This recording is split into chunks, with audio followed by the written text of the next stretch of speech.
അപ്പോൾ കുറേ കാലം കഴിഞ്ഞ് നമ്മളെ എല്ലാ മുന്നേറ്റവും കഴിഞ്ഞു. അവസാനം 89 എപ്പോഴാണ് നമ്മൾ അധ്യക്ഷ പ്രസംഗത്തെ സൂചിപ്പിച്ച 89. ആ 89 നമ്മൾ 5-6 ആളുകളെ പുറത്താക്കി. അതിലൊന്ന് ബഹുമാനപ്പെട്ട കാന്തപുരം എ പി മുസ്ലിയാരാണ്. നിർഭാഗ്യമാണ് അയാൾ പുറത്താക്കി. അല്ലെങ്കിൽ ഇപ്പോൾ സമസ്തന്റെ 100ാം വാർഷികം പ്രഖ്യാപിക്കേണ്ടത് അയാളായിരിക്കും.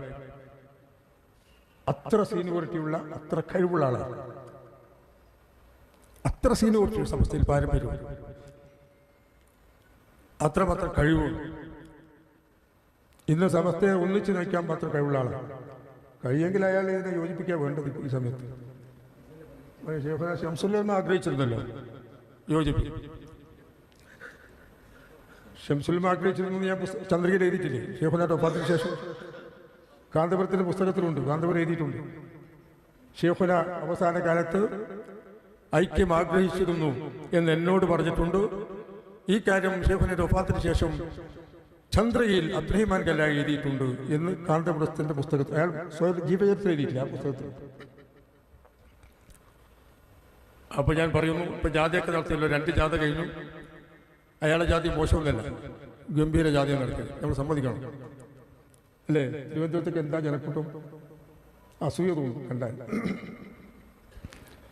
അപ്പോൾ ഞാൻ പറയുന്നത്, അവരെ പുറത്താക്കി.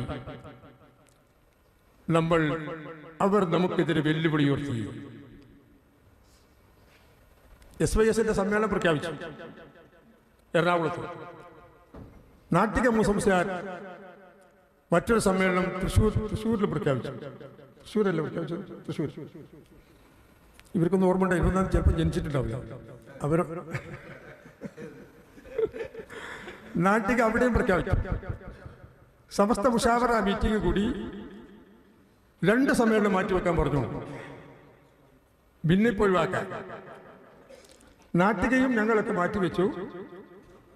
പക്ഷേ ബഹുമാനായ കാന്തപുരം മാറ്റിവെച്ചില്ല.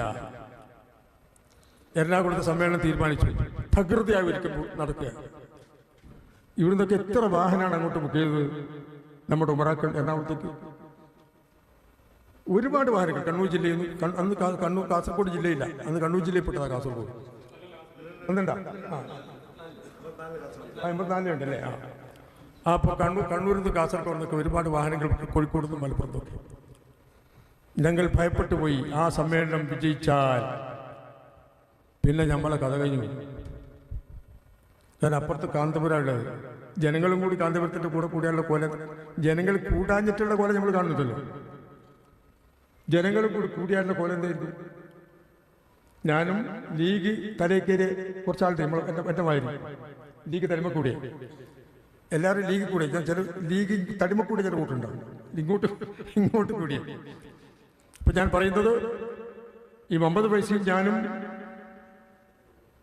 നാട്ടികയെല്ലാം കൂടി മായനാജി ഉണ്ട് ആ കൂട്ടത്തിൽ. MC മായനാജി, മറ്റേ ചർച്ചയിലല്ല, ഷെയ്ഖുനയെ കാണാൻ പോയ കൂട്ടത്തിൽ. ഷെയ്ഖുനോട് പറഞ്ഞു, ഷെയ്ഖുന AP സമ്മേളനം വിജയിക്കാൻ സാധ്യതയുണ്ട്, അതോടെ നമ്മളെ സമസ്ത ബേജാറിലാവും. അപ്പം ഷെയ്ഖുന പറഞ്ഞു, അവിടെ ലാൻഡ് ഫോൺ ഉണ്ട്, അന്ന് മൊബൈലില്ല. ലാൻഡ് ഫോൺ എടുത്തിട്ട് മായനാജിയോട് പറഞ്ഞു, വിളിക്കൂ, പാണക്കാട്ട് തങ്ങളെ വിളിക്കൂ. അവിടെയാണ് പോയിട്ട്. അതിനുവേണ്ടിയാണ് പറഞ്ഞത്. എംപിച്ചു ബാബനെ വിളിക്കാൻ പറഞ്ഞില്ല, ആര്യാട് മുഹമ്മദിനെ വിളിക്കാൻ പറഞ്ഞില്ല, TH മുസ്തഫനെ വിളിക്കാൻ പറഞ്ഞില്ല, വേറൊരു മഹ്ലൂക്കിനെ വിളിക്കാൻ പറഞ്ഞില്ല. പാണക്കാട് തങ്ങളെ വിളിക്കൂ. അവിടെയാണ് നമ്മൾ പിടിക്കേണ്ടത്. ആരാ പറഞ്ഞത്? ഷെയ്ഖുന ശംസുൽ. എല്ലാ പാർട്ടിയും ഒരുപോലെയാണോ? എന്നാൽ പിന്നെ എല്ലാ രാഷ്ട്രീയക്കാരെയും വിളിക്കാൻ പറയണ്ട. ആരും വിളിക്കാൻ പറഞ്ഞില്ല. ഒരു പാർട്ടിയുടെ നേതാവിനെ വിളിക്കാൻ പറഞ്ഞു. ആ നേതാവ് മുഷാവറയൊന്നുമില്ല. ഷെയ്ഖുന ശംസുൽ തങ്ങൾ വിളിച്ചിട്ട് പറഞ്ഞു, എന്താ നോക്കി നിൽക്കുന്നത്? സമസ്ത ഒരു ഇടങ്ങേറിൽ പ്രതിസന്ധിയിൽ വരുമ്പോൾ നിങ്ങളുടെ വാപ്പമാരൊക്കെയാണ് ഇതിനെ സംരക്ഷിക്കാൻ വന്നത്. അതുകൊണ്ട് നിങ്ങൾ ഇടപെടണം, ഇതൊരു മുസീബത്താണ്. പാണക്കാട് സയ്യിദ് മുഹമ്മദ് ശിഹാബ് നിങ്ങൾ ഉടനെ പത്രക്കാരെ വിളിച്ച് പറയാണ്, മുസ്ലിം ലീഗുകാരുടെ അഭ്യർത്ഥന, ആ സമ്മേളനം ബഹിഷ്കരിക്കണം. തെക്കൻ ജില്ലകളിലെ ആൾക്കാർ എന്നോട് ചോദിച്ചിട്ടുണ്ട്, തങ്ങളെന്തിനാ ഇത്ര ചെറുതായത്? ഒരു സമ്മേളനം ബഹിഷ്കരിക്കാൻ മാത്രം ഈ മനുഷ്യൻ പറയണോ? ഇതൊരു അന്തർദേശീയ പ്രാധാന്യമുള്ള മനുഷ്യരല്ലേ, ഇത്ര ചെറുതാവണം? മൂപ്പർ ചെറുതാവാൻ തീരുമാനിച്ചു. എന്തിനു വേണ്ടി? സമസ്ത എന്നേക്കാൾ വലുതാണ്. ഞാനല്ല വലുത്, സമസ്തയാണ് വലുത്. അതാണ് ആ സന്ദേശം. ഞാനല്ല വലുത്, സമസ്തയാണ്. അങ്ങനെ പാണക്കാട് തങ്ങൾ പറഞ്ഞു. നമ്മളെല്ലാം വാഹനം ബുക്ക് ചെയ്ത ആളൊക്കെ ക്യാൻസൽ ചെയ്തു, സമ്മേളനത്തിന് പോയില്ല. കേരള ശബ്ദത്തിൽ കാന്തപുരം എ പി അബൂബക്കർ മുസ്ലിയാർ നടത്തിയ ഇന്റർവ്യൂവിൽ അത് പറയുന്നുണ്ട്. ആ സമ്മേളനം പരാജയപ്പെടുത്തത് പാണക്കാട് തങ്ങളുടെ ലീഗുകാരുമാണ്. അതുകൊണ്ടാണ് എനിക്ക് തീരാത്ത പകയുള്ളത് ലീഗിനോട്. അപ്പോൾ കാന്തപുരം നമ്മൾ എതിർത്താൽ വലിയ കുറ്റം പറയാൻ കഴിയില്ല, കാരണം നമ്മൾ അങ്ങോട്ട് അവരെ ഇടങ്ങേറാക്കില്ലേ അല്ലേ?